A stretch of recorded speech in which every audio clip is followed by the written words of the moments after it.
Welcome into the NFL Opening Line Report Super Bowl day after edition. We'll get you ready for next season, the offseason, as well as recapping the Super Bowl. I am Drew Martin, joined as always by Teddy Covers himself. Teddy, happy Monday morning to you, man. How was the Super Bowl? Yeah, I had Kansas City. I had Kansas City large. So at least there wasn't a sweat, in many ways, you'd rather lose.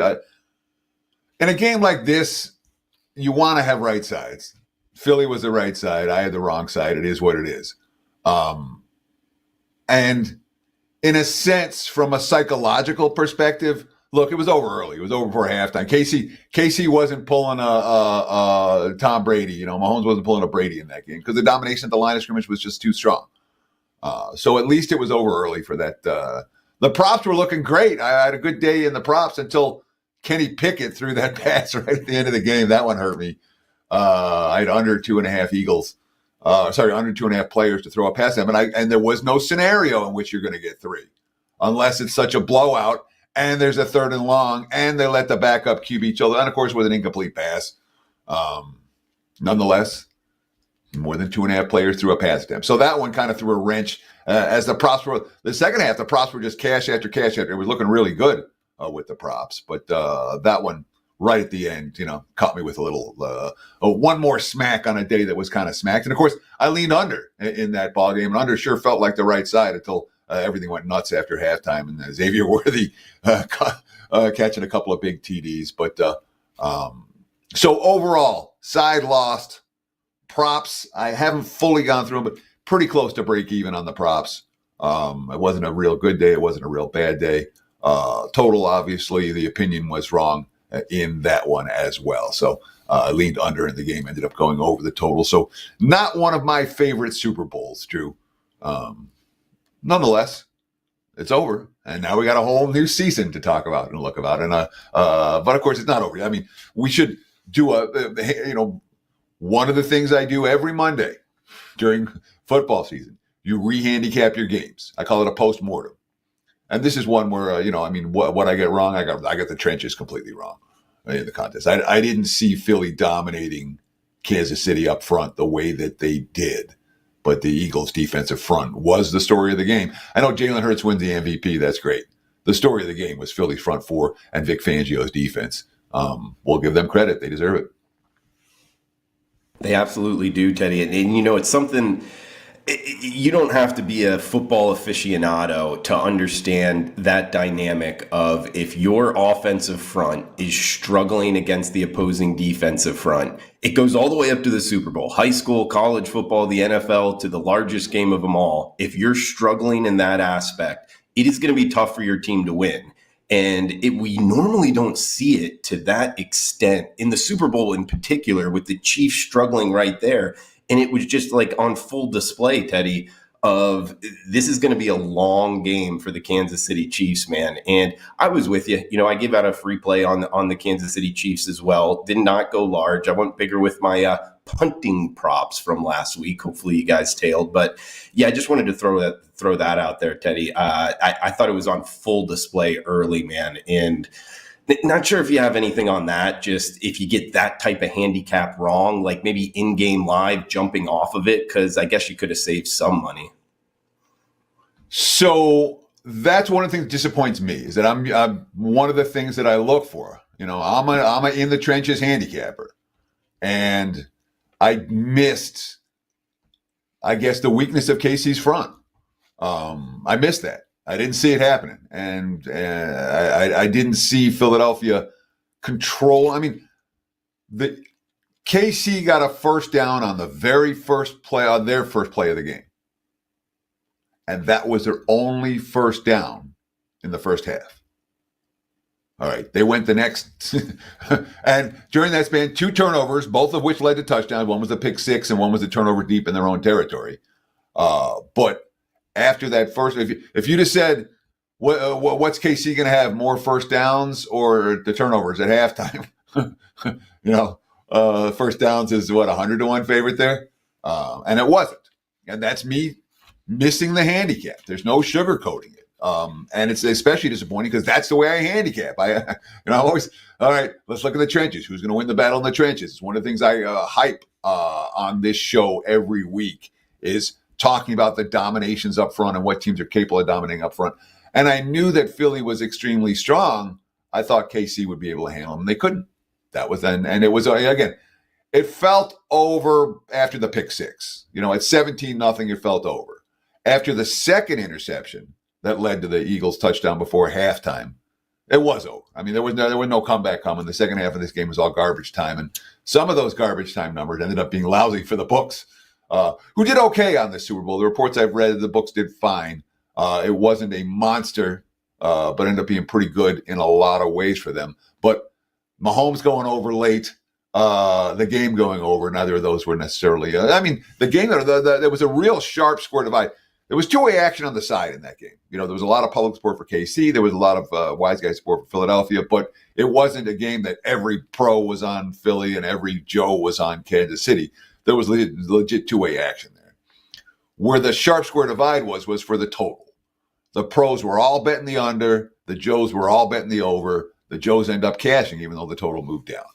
Although that first half makes a big difference when and where you bet it. First half total, was it 24.5? Was it 24? Was it 23.5? At close, it was 23.5. And of course, it landed right on 24. That's one of those bets. First half total, you're supposed to win regardless of which side you had. That's betting skills more than handicapping skills. Well said there, Teddy. And I guess we want to get into the box score, the stats, dig in deep to how the game went before projecting out next year. So where did you want to start with this and kind of recap? I just went through and graded a bunch of props. I thought it'd be interesting to talk about it. Of course, opening coin toss was tails and deferred, as always. We saw that end of the 15-0. By the way, whatever you want to know, heads or tails. The team that scored last to win the game, which I believe was 15-0 or 10-0, finally ended last night with Kansas City having, they were blown out and then they got the late TD with Worthy. So the team to score last did not win the game, which has been a real moneymaker in recent years. National anthem stayed just under. Last one I saw was 2 minutes and half a second, and it got clocked at 1:59. So if you had tails and national anthem under, you did very, very well before the game even started. Of course, did you have will either team score 3 straight times? Yes. Will either team score 4 straight times? Yes. Will either team score 6 straight times, which I didn't see? That's how the game started, with Philly scoring the first 6 times. The first 6 scores of the game were for Philadelphia. And again, will either team scored 4 straight times? The yes was plus 300. I didn't see anything higher than that. But that's a nice plus price prop for those who had it. Both teams punted before they scored. Each team opening drive ended in a punt, not a score. Nobody scored in the first 3.5 minutes, first 4.5 minutes, first 5.5 minutes, first 6.5 minutes, first 7.5 minutes of the first quarter. They got there, what was it, 7 and change and with the first score with the Hurts tush push from the 1 yard line, which made shortest touchdown of the game under 1.5 yards. Will either team score in the final 2 minutes of the first half? Yes. Thanks to the Mahomes second interception. Will either team score in the final 3.5 minutes of the game? Yes. With the late Worthy score. Will both teams have a lead in the first half? No. Will there be a lead change in the fourth quarter? No. Will the game be tied after 0-0? No. Will there be a missed extra point? No.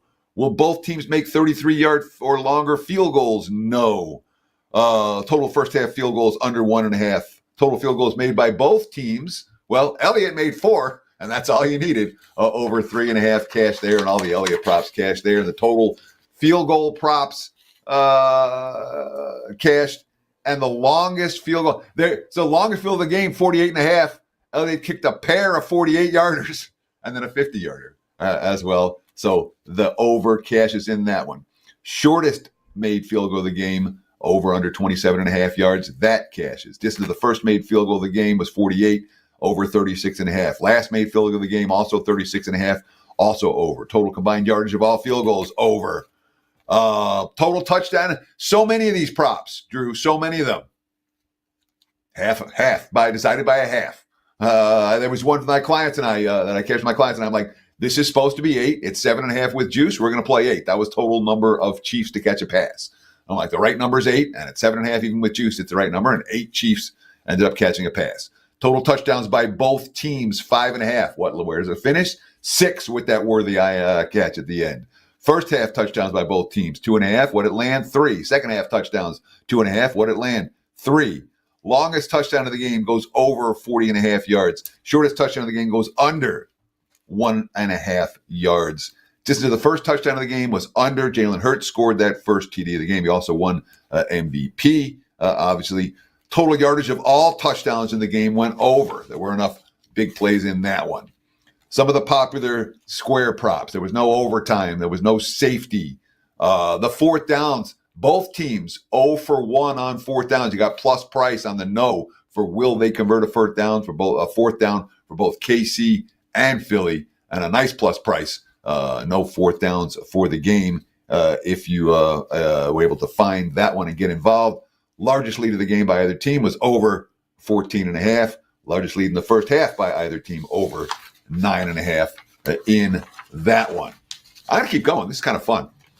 Team that scores first wins the game. Yes, that was juicy. Will both teams complete their first pass attempt? Yes, that happened. And then Mahomes did nothing for the rest of the half. Total interceptions by both teams, over 1.5. Mahomes threw 2. Total fumbles lost by both teams, under 1.5. That was juiced heavily to the under.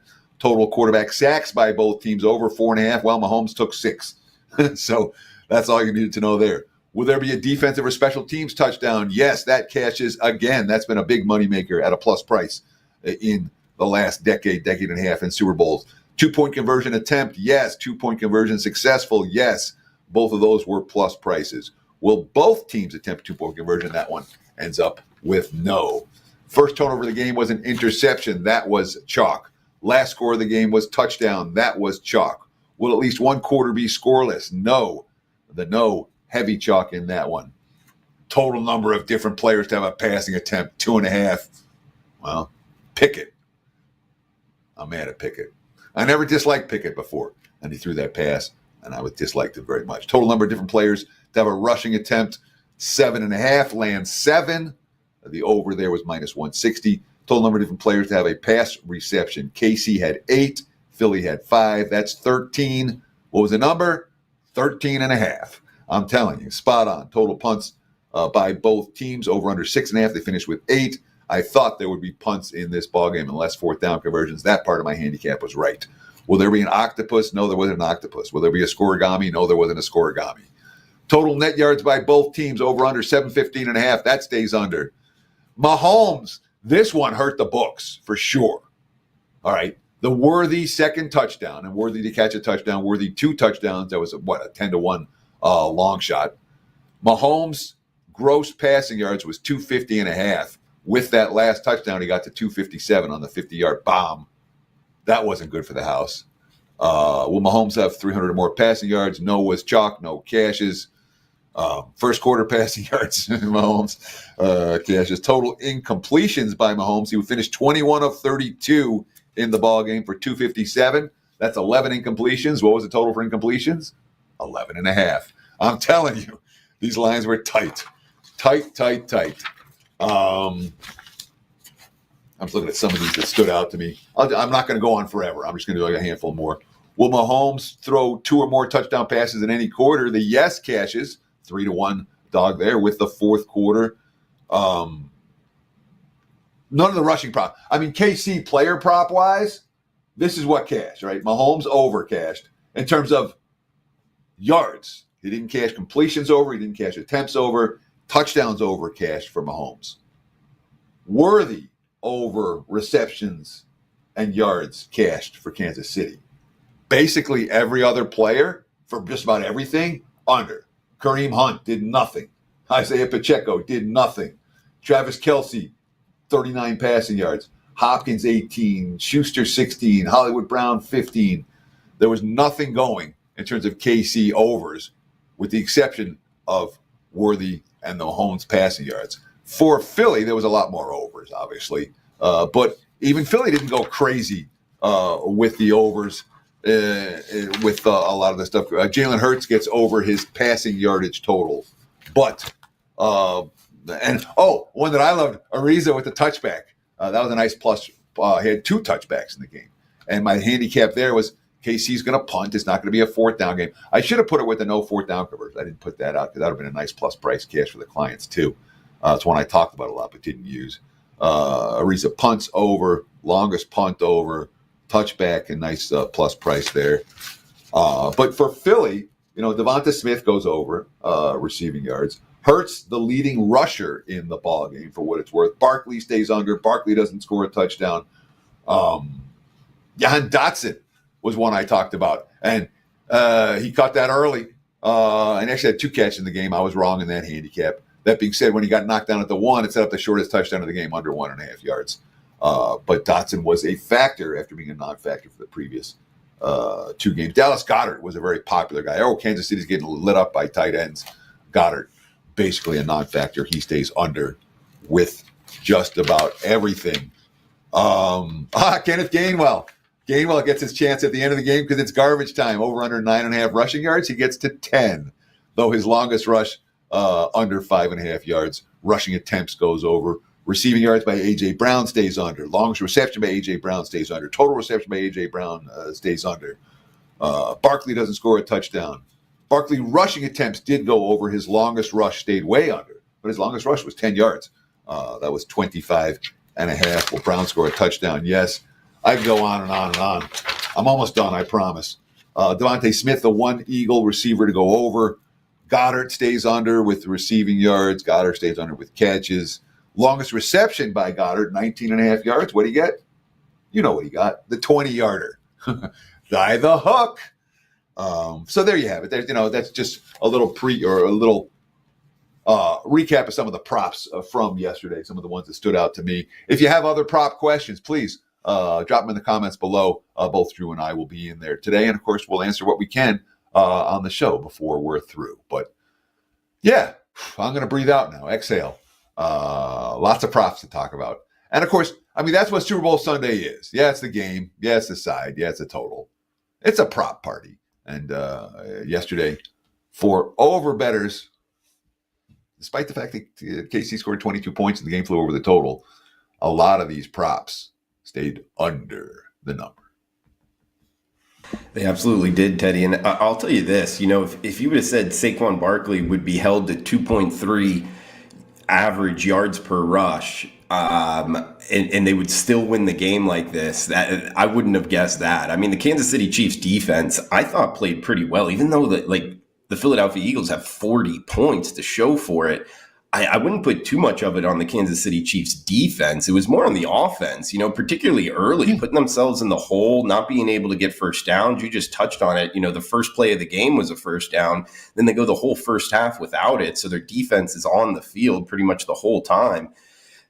That just put them behind it. And it gets to when you were talking about, I was with you on how many, I guess, players would have a pass attempt of under 2.5. We didn't factor in the blowout factor of one of these backups actually getting in the game. That's a tough one because we haven't had a blowout in the Super Bowl. I guess you could go to 2021. What was that, 31-9 when the Chiefs were in that against the Tampa Bay Bucks? But that game even played closer. You have to go almost back to 2014 to have a Super Bowl where it was over early in the game, Teddy. So we just haven't had Super Bowls like this where we're dealing with a blowout type game, and that's going to affect the prop market. So when it comes to Pickett, it's a blowout's one piece of the equation that you can theoretically lose. That being said, I didn't think he was going to throw a pass. You put Pickett in there, it was third and 6 was the pass attempt. And it's all right, you can have the QB drop out and he'll roll out to the right and fall on the ground. But no, he chucked it. So a frustrating result in that regard. But in terms of blowouts, they can and will and do happen. It's not like every game. We've seen lots of thrilling, down-to-the-wire competitive Super Bowls, including each of the previous 2 years. Yesterday's game wasn't one of them. And you talked about it. If you're saying who's the MVP of the game is Vic Fangio, and or his defensive front four, because Philly didn't need to blitz and they controlled the line of scrimmage with four guys, and that was the game. It wasn't Philly's offense dominating, Kansas City. And again, you tell us before the game that Barkley's 25 for 57, long of 10, no touchdowns. You're going to bet more on KC, not less.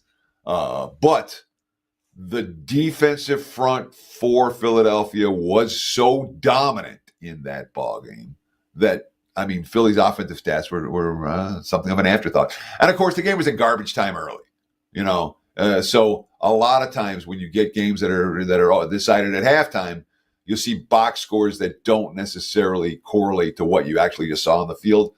Because in the second half, the one team's just trying to burn clock, and the other team's, playing with, all right, we got to move. And Kansas City ended up putting up a decent amount of yards. Again, Mahomes ended up going over his, the Chiefs still full game yardage total stayed under. Total for the Super Bowl, total yardage for both teams, Super Bowl also stayed under. But Kansas City's, when you look at the box score and Kansas City's numbers, it doesn't fade out with the play out of the game. This game was a complete domination. It was 40-6, before those garbage time scores for Kansas City. Chris B in the chat box here, guys. If you're watching live, feel free to fire away on the WagerTalk YouTube channel. Also, like Teddy talked about, in the comments below, any questions, fire away. We'll be in there chiming in the comments. Chris B saying teams with number one scoring defense and total defense to win the Super Bowl since 2000. It was this Eagles team, the 2013 Seahawks, and the 2002 Tampa Bay Bucks. And I'll tell you this, Teddy, the correlation with the blowouts. All blowouts. This is something to pay attention to, because those are the teams that blew out, like I was just talking about, that blew out their opponents. So that's something I'm going to put in my notes here. Look to be betting on the number one total defense. Not that you wouldn't, but that's how the blowouts have happened anyway in the Super Bowl. Sure. And so what's it take for a blowout in any game? Usually it takes mistakes and or domination at the line of scrimmage. And we saw both of those yesterday. Philly dominated the line of scrimmage and KC made mistakes, turned the ball over. And, the result, 40-22. Teddy, what about the aesthetics of the Super Bowl? Before we get into this upcoming year, where'd you watch the Super Bowl? What'd you think of the production, the halftime show, Tom Brady calling it? I know you had something to say. I'll tell you that he wears too much makeup. I thought he did a great job, but just looking at him, it's kind of awkward. It's like, dude, you're a good-looking guy anyway. Why are you caking your face with all this stuff? But I don't know. That's just some of it that I took away, man. How did you feel about the overall production of it? The lights are bright on the set, man. You got to kick that makeup. There are guys that do it.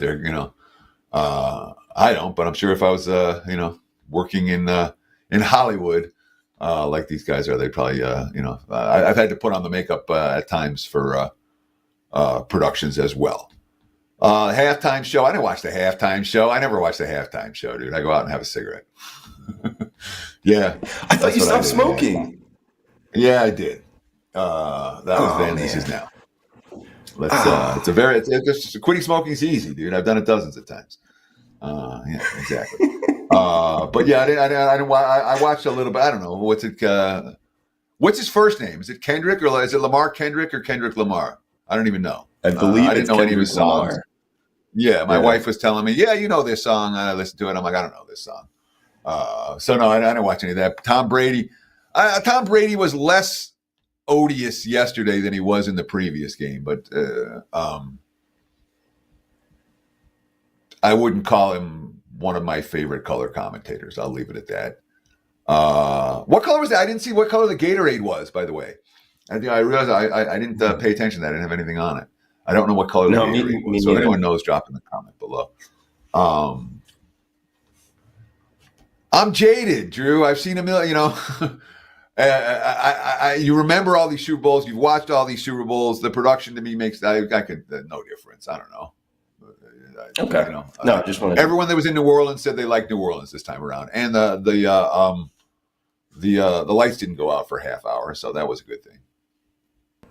Yeah, I remember that. That was the last time the Super Bowl was in New Orleans, and the Big Easy is called the Big Easy for a reason. It is a fun town for sure. But well, Teddy, that's 25 minutes of recap. We got to get into looking ahead here towards next year, guys. I believe we're going to do a NFL opening line report probably the Monday before the NFL draft. But other than that, we are heading into the off season.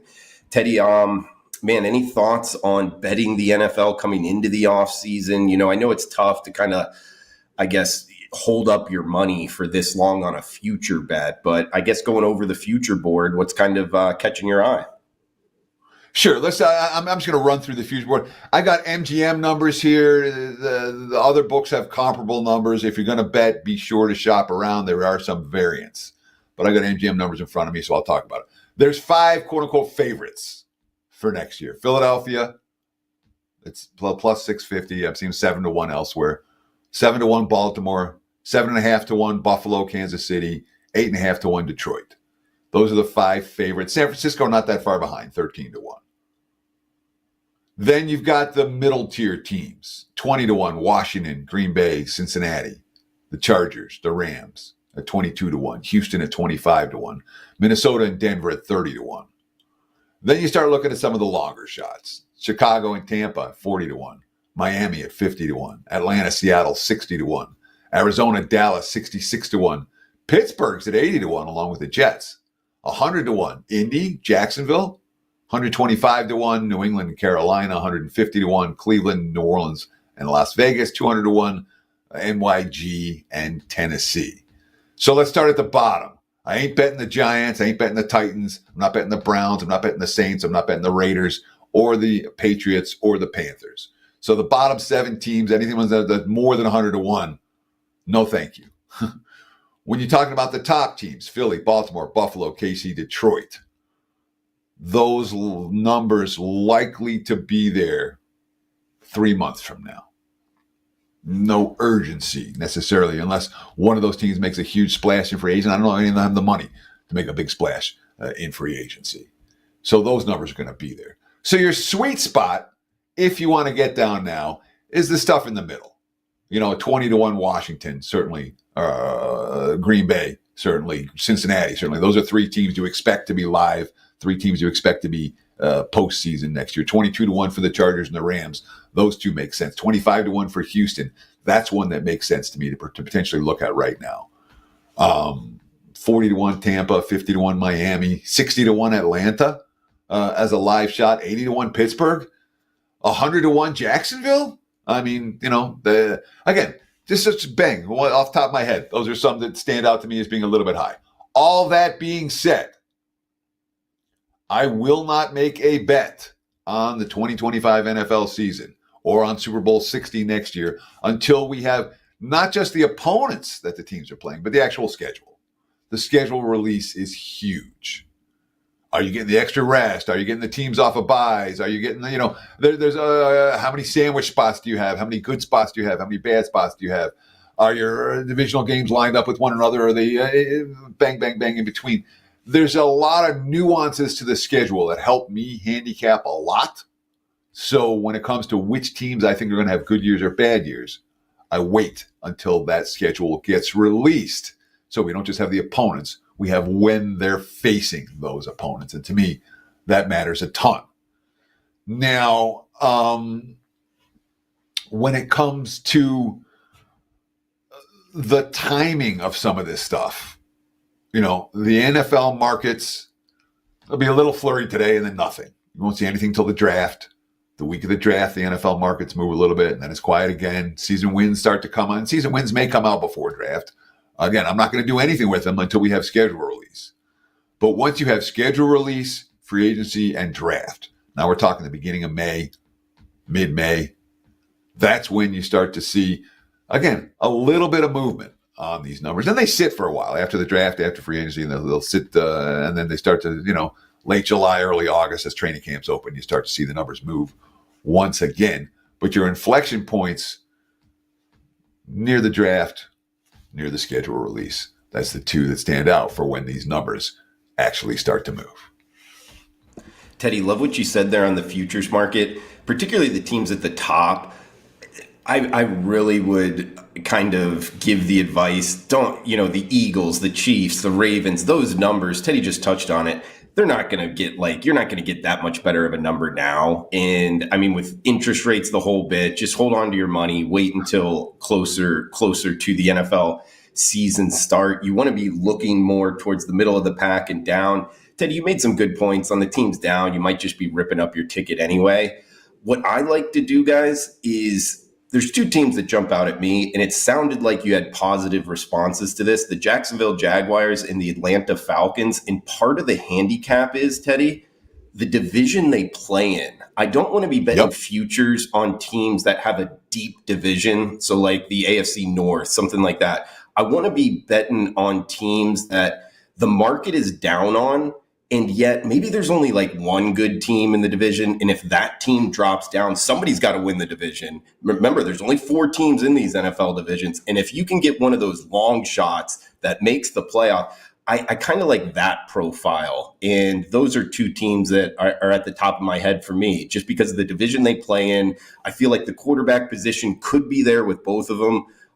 So the Falcons and the Jaguars are 2 teams that I have circled. Maybe could be a shot at a futures bet. Sure. I mean, look, the NFC South is not likely to be a whole lot better next year than it was this past year. I think it's a 2-team race, Tampa and Atlanta. In theory, I mean, let's obviously see what happens. But in my mind, Carolina's still a long way back, and New Orleans, their salary cap hell is only just beginning. It's going to be a couple years, I think, before the Saints are competitive again. So when you have a 2-team race for a division, it's the same story when you talk about the NFC South with Tampa and Atlanta. Or did I just talk about that? The AFC South with it's Houston in the AFC South, and then Tennessee's not going anywhere. And Indy, lots of question mark, lots of holes. The Jags, in my mind, it's a 2-team race. And Jacksonville was pretty awful this past year, but that means that gives them an easier schedule next time around. So I'm with you on that being, it's not a scenario where you've got 3 or 4 teams live in a division, NFC North, AFC North. And if your team makes the postseason, you're already in position to hedge. That said, from a strength of schedule standpoint, the problem with teams like Tampa or Atlanta or Jacksonville is that when they do make the playoffs, they're likely to be underdogs, in part because of the weak strength of schedule that they faced and the weakness of their division. Teddy, I'm seeing some futures markets with starting QB. Will Russell Wilson be a starting QB? Justin Fields, Sam Darnold, some of the bigger names. Aaron Rodgers is up there at plus 900. Will he start at QB week 1 of next season? Not sure if you like any of those markets. Also, I guess, well, first off, do you like any of those kind of niche markets of Aaron Rodgers being a starting quarterback? Any of those? This is important to note, and I talked about it a little bit on WagerTalk today, this morning. As a handicapper, you go out into to the straight world, and you're like, "Oh, I'm a sports bettor," and I get asked 2 questions all the time. The first question is, who's going to win whatever sport we're talking? Who's going to win the championship? Who's going to win the Super Bowl or the NBA title or whatever sport we're talking about? Who's going to win the title? And that's a reasonable question to ask me, and I'll have some opinions. The other question that I always get asked by the recreational bettors or the straight people of the world is, where is so-and-so player going to end up? Where's LeBron going to end up? Where is Aaron Rodgers going to, whatever superstar player is the free agent, where's that guy going to end up? When it comes to who's going to win the Super Bowl, I can give you an opinion. Or who's going to win the NBA championship or whatever.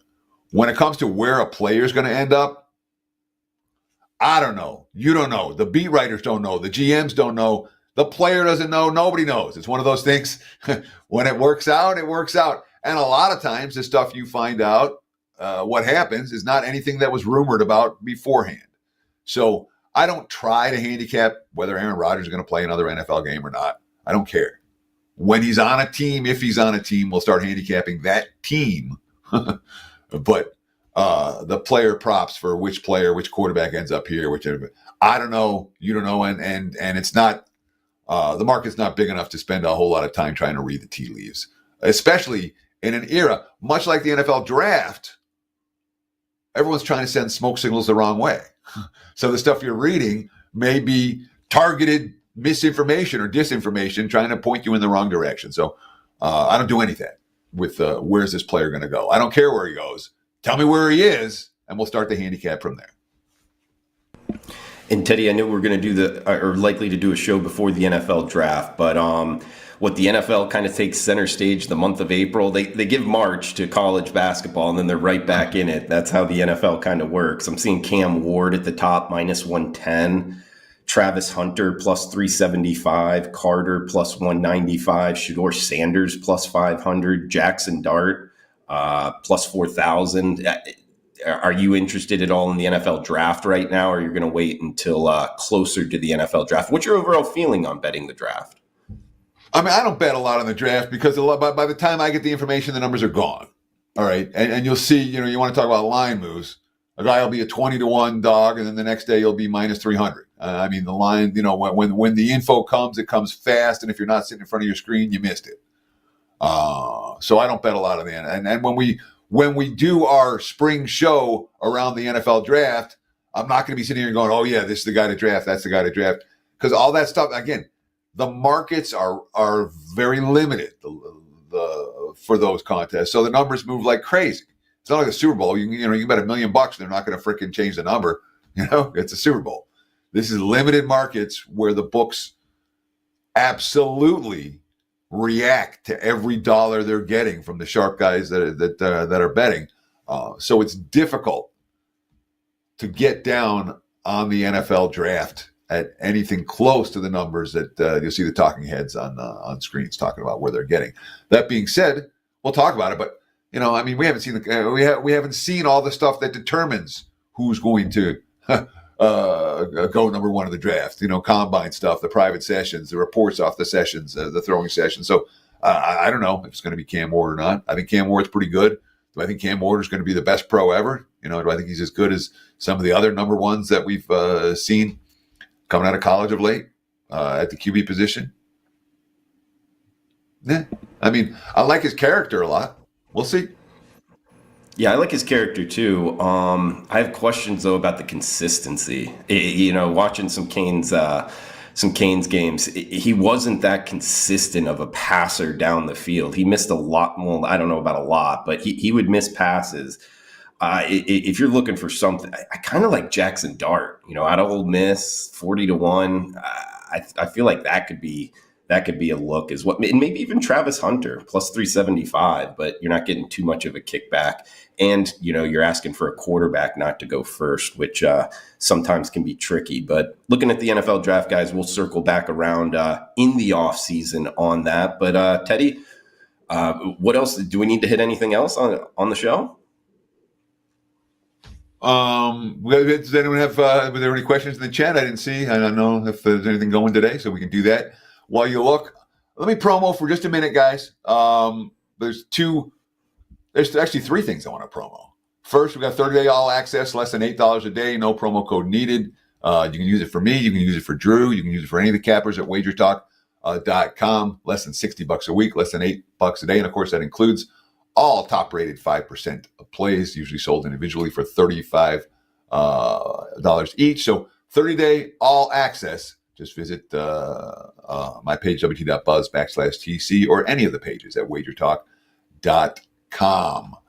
Then, second promo, and this is I'm going to use for NBA. Sport 50 at checkout is going to get you $30 off NBA 30-day all access. The NBA has been very good over the years, plus 194 units of profit since 2022. And this year has taken me a while to get going. But we're in a little bit of form right now. 83% run over the last 5 days, 67% run here in February. Use promo code SPORT50 at checkout. Take $50 off a 30-day NBA All Access Pass. And over the All-Star break, those days are comped. You don't have to pay for days where there's no games. So you'll get extra days for the All-Star break. SPORT50 at checkout gets you $50 off of that. And last but not least, this is a new one that I want to talk about, Odds Logic. WagerTalk is a new odds service. OddsLogic.com. Go to oddslogic.com /Teddy and get a free trial right now and take a look at what an odds service can do when it comes to injuries, when it comes to line moves, all that kind of stuff. Again, oddslogic.com/Teddy. 7-day free trial right now. Check it out. There you go. Now, did you find what you were looking for, Drew? Yeah, no, good stuff, TC.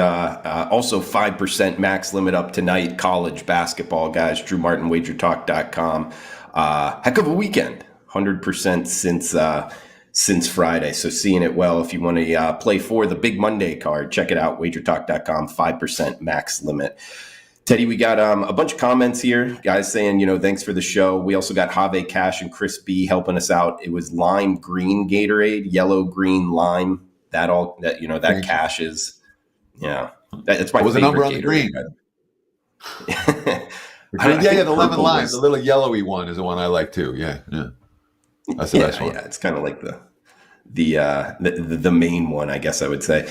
Also on that, guys, for future Super Bowls, I always like a defensive player to do the Gatorade, because usually the offense is out there kneeling it down. So one of the better defense, I always like that kind of aspect. I didn't bet it this year, but anyway, for future Super Bowls. But yeah, Teddy, that's most of the comments here, the recap for the Super Bowl. So anything else you want to throw out there before we shut this down?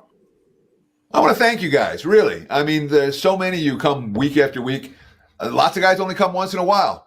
We appreciate it. I appreciate it. Drew and I don't do this for our health. We do it because we like to talk, and this show's gained some traction. So really appreciate you guys, genuinely. And I try to say that in the comments and respond to your comments every week. Thanks for watching. And again, we'll do at least a show or two over the summer, and then we'll be back full-time come August. Once preseason rolls around. But we appreciate you, and thanks for paying attention to Wager Talk TV. Likes, comments, follows, you guys know the drill. And check out the page, wt.buzz/TC at wagertalk.com, and take advantage of Drew's big play in college hoops tonight as well, wt.buzz/DM for Drew Martin's page. There we go, guys. Shout out to Dan Alexander, Joe Ranieri behind the scenes helping the show grow. For Teddy Covers, I'm Drew Martin. Thanks for tuning in. Comment below, smash that like button. We'll be back for the NFL draft. Come back and join us. Until then, cash those tickets.